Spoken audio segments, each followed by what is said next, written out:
G'day everyone. Before we hop into today's vlog, I just want to remind you to please hit that subscribe button. From now on, I'm going to be putting out daily online poker vlogs. We're going to be tracking my process as I play these 6 max online poker cash games, 6 out of 7 days of the week.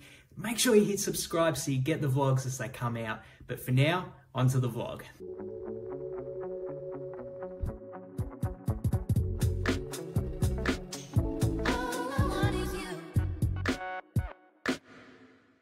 G'day everyone, welcome back to the vlog. It's currently 6:30 a.m. here in Melbourne and I've just woken up getting ready for a big day of playing 1,500 hands of online 126 max. It's going to be my last day before I take my midweek weekend and have a day's rest tomorrow.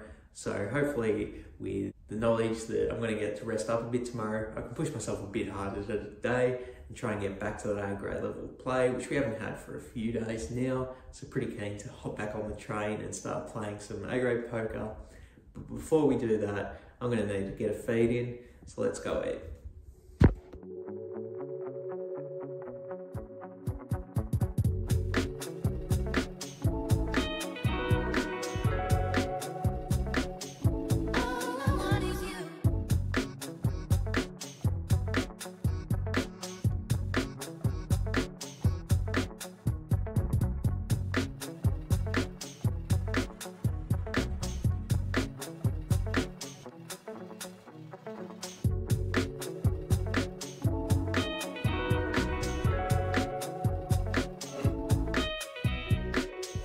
Okay, it is currently 7:30 a.m. right now.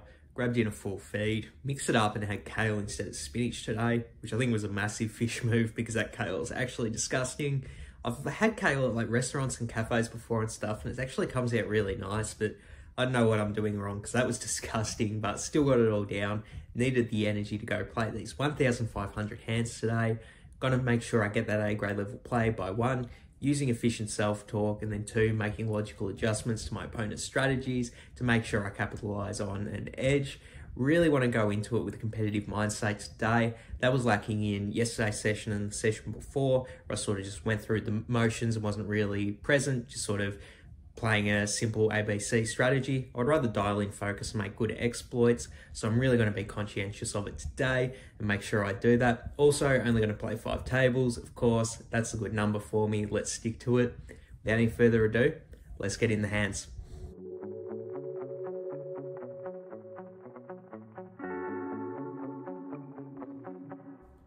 Welcome back everyone. It is currently 4:45 here in the afternoon and I've just wrapped up my second poker session for the day. Got in a total of 5 hours and 43 minutes today for a grand total of 1,670 hands.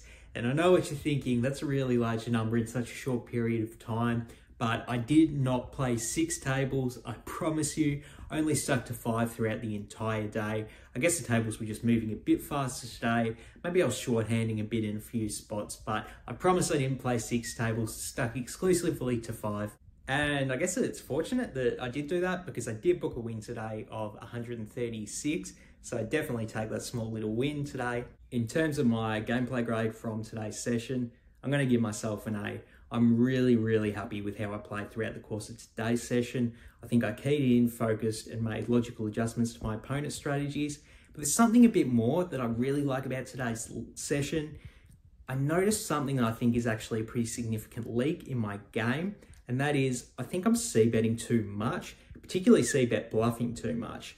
And the reason I noticed this is because a few times after, I got cooled in a big pot and I was sort of like starting to tilt a bit, I just really wanted to c-bet every time I was a pre-flop raiser, to the point where just from my muscle memory, I was just moving towards the bet button. And this isn't actually a logical decision I'm consciously making. I really need to think through my decisions. Is this a good spot to c-bet bluff? And a lot of the time, honestly, it wasn't. And a large part of that was because previously in the session, I'd been c-betting too much. And then people were expecting me to be c-betting a wide range and adjusting pretty well to it. So I'm like, okay, I definitely need to dial this back, stop c-bet bluffing so much. And when I did that, I was sort of able to climb out of that hole. I dug for myself in all those coolers and was able to book a win today. I'm not saying that was 100% a direct result of noticing this leak, but definitely this contributed to me climbing back and winning money and it's definitely something I'm going to be conscious of moving forward as I play these 1-2-6 max cash games. So I'm very stoked that I noticed that today, as well as the rest of my play from these sessions. So definitely feel like I earned the A grade from today. So I was pretty happy with my performance throughout the course of today's sessions, and this next hand is no exception. Really happy with my line here. I just thought it was an interesting hand you guys might like, so let's hop into it. The action folds to a loose passive player on the button, and they actually decide to open limp. Small blind folds, and the action's on me in the big blind with ace-10 of diamonds. I think there is some merit to just checking behind and getting a free flop with this hand. Obviously, I'm going to want to be raising up a strong range of hands here, being that it's very likely my opponent will call and then I'll have to play out of position. And I think ace-10 suited is strong enough to be one of those hands, but if someone thought it wasn't that strong, I could see a lot of merit to just checking back and taking a free flop. Like I said though, this is one of the hands I deem strong enough to raise up here, so I go ahead and make it 12, and then the button does call. So we go heads up to a flop, and it's a banger. It is ace-3 rainbow. Obviously we're loving life here, we do flop trip aces, but now we have to decide whether we want to c-bet or not. The reasons I will potentially consider checking here are that it's very unlikely my opponent actually does have a strong hand on this board, and I think we're going to get a lot of folds when we do bet out. Having said that though, against a loose passive opponent in particular, I definitely want to go ahead and bet for value with my hand here. And even though it's unlikely my opponent does have anything, I think if we size down our bet, we can still get called by some of the weaker hands in my opponent's range. If they do have like pocket twos or, you know, king jack offsuit, something like that, I think they're probably still going to call a smaller bet. So that's what I go ahead and do. I make it 8, and then the button does call. So we're heads up to a turn still, which is another banger. It's a 10 of hearts. So just in case our trip aces wasn't enough, we turn the literal nuts here. And now the action's on me, and I have to decide whether I want to bet or check again. The reasons I would like checking on this street are the same as they were on the flop, but even more so now. Like, we actually block our opponent having turn to pair themselves since we do have the 10, so I think it's even less likely that they will call a bet. Having said that though, I still prefer betting this street for the same reason I said on the flop. We're against a loose passive opponent, and passive opponents, they don't like betting weak hands as a bluff or for protection, so, but they do like calling bets. So when we do have a hand this strong, I definitely do prefer betting. And I think the interesting decision here is actually what size I want to use, because I could use the same train of logic I used on the flop and continue to bet small here just to try and keep my opponent hero calling with a weak hand. But I do actually think there's a lot of merit to betting really big here, like potentially even the size of the pot, just because I think if my opponent does have an ace, obviously they're never going to fold when I bet. So we can just bet really big to try and maximize value when my opponent does have one of those strong hands.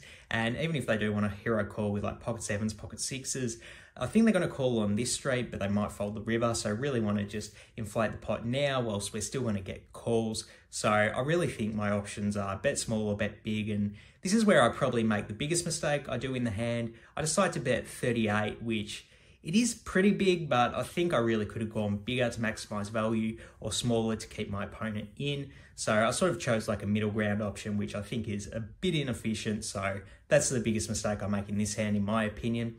I bet 38, and then my opponent does call. That's very good news to me, because now at this point, I actually think it is pretty likely that my opponent either has an ace or they are just going to get stubborn and call down with pocket 6s, pocket 7s, pocket 8s type hand. So very, very happy that I do get a call here. And we are heads up to the river, and the river is the jack of hearts. So obviously we lose to ace jack now, but not that concerned. Obviously still trying to shovel money in this pot. The action's on me here, and obviously I have a no-brainer decision to go ahead and bet. It's just a decision on what size I want to use. At this point, I really don't like betting small. Like I said, I think it's very likely my opponent does have an ace, or they're going to get stubborn and call down with a single pair type hand. So definitely want to bet big to try and maximize value. I don't really want to like go ahead and overbet the pot and induce a hero fold if my opponent does have one of the worst trip ace hands, just because even a loose passive opponent might be able to find a fold in that scenario. So not looking to inflate it too much. I go ahead and bet 88, which again, I think is probably slightly too small, but I don't think it's that horrible of a mistake betting that size. Actions on the opponent, and they decide to rip it all in here. I think we have a pretty interesting decision. Oh, jokes. Snap call, and then my opponent shows ace-jack. Obviously a pretty sick cooler there. Full house over full house. No way I'm going to get away from it though. Obviously just unfortunate to run bad there. That's poker sometimes. I'm just going to go ahead and make the assumption that no one out there is ever going to advocate for folding the ace-10 at any point throughout the course of this hand. But I do think there are some interesting decision points throughout this hand, most notably on the turn. What bet size would you use? Hop in the comments below and let me know. Feel free to drop me an exact number of what you would bet, but more so in general, do you like betting small to keep them in with a wider range of hands, or betting big and trying to maximize value when an opponent does have a strong hand like an ace or one of those stubborn hero calling hands? Hop in the comments below and let me know what you think. Now, before we wrap up the vlog for today, I've officially played 50,000 hands of 1-2 online 6-max poker. To be honest, I've actually played a few more hands during that week where I was mixing 1-2 and 2-5, but those numbers are all muddled because I'm not sure, what wins and losses were from each game. But if we're going to look at 50,000 specific hands of 1-2 online 6-max, we can do that today because we just ran over that number from today's session. So let's hop to the Excel spreadsheet and see how we ran. Welcome back to the Excel spreadsheet, everyone. This is the Excel spreadsheet where I do track all of my results, playing these online poker games in a neat and orderly fashion. What we've got here are the results from this week, and over here we've got these results combined with the first set of results from the first 40,000 hands of playing exclusively 1-2 online. And as you can see, we've played 50,308 hands in total, winding us up with a total result of 3,898.2. It equates to about $19.87 per hour. In terms of my big blind per 100, as you can see here, it is 3.87. I did have the goal at one point to try and get up to 5 big blinds per 100. I think I'm going to keep aiming for that number. Obviously, I want to win as much as I possibly can, but we're trying to lift that number up to get to 5 big blinds per 100. Once we get there, I'll be pretty happy.